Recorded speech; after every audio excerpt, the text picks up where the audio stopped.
At the Chicago Economics Club yesterday, Bloomberg moderator John Micklethwait got his clock cleaned by Donald Trump. Not because he's a bad person, but because he's trying to make a free trade case that is over 25 years old. I'm not even sure he understands this. But the time is long past in American politics when the U.S. can stand by and do nothing while our foreign competitors and adversaries take advantage of us. The economics profession, unfortunately, still clings to a kind of post-World War II free trade approach, pure free trade approach, whose time is long gone. With the advent of China's joining the World Trade Organization and the Western powers allowing China high tariffs and other trade barriers while still giving China access to America's consumer markets, you know what? American manufacturing in the Midwest and elsewhere got wiped out. China goods were suddenly cheap, America goods expensive. This all really started in the 70s with cheap Asian products invading the U.S., but it accelerated mightily after the WTO Chinese allowances, which still, today, are not fixed. The numbers are very clear about the decline of manufacturing since the year 2000, and frankly, earlier. Donald Trump has been completely consistent on this for decades, well before he started running for president. One of his greatest achievements as president was ringing the warning bell on China's unfair trading practices, as well as their rampant intellectual property theft and forced transfer of technology. Now, again, Mr. Micklethwait could not match wits with Trump, largely because Trump's position is so strong. Here's the key.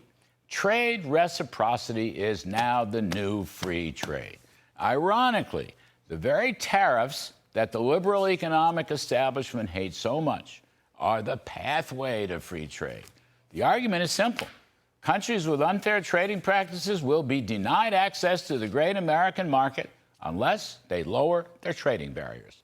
Mr. Trump is a master negotiator at this. And the U.S. average tariff, by the way, even after Trump's first term, is still only about 2%. It's the lowest in the world. China, India, Brazil, the EU all have much higher average tariff rates than we do. But Trump has proven through free trade deals with South Korea, Japan, USMCA, he's proven he's fully capable of reducing tariffs as he is raising them. Those deals brought trade barriers down. Nobody seems to remember that. And along the way, Mr. Trump has taken great care to defend American workers. And in all likelihood, as Trump drives hard bargains with our competitors by using tariffs to negotiate, the worst-case high tariff rates will probably never come to pass.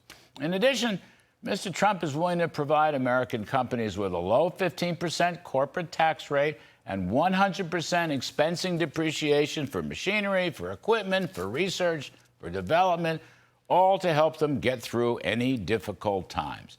And when you combine Trump's tax cuts with his ambitious plan to deregulate the business sector, roll back government intervention in the economy, a.k.a. the Musk Commission, and, of course, once again, unlocking what he calls liquid gold and add to that a stable king dollar, you have a phenomenal pro-growth package, which will not only create more goods that will reduce prices, but will finally reduce government spending, deficits, and debts as a share of the overall economy. It is all part of a dynamic economic plan that liberal economists just fail to understand.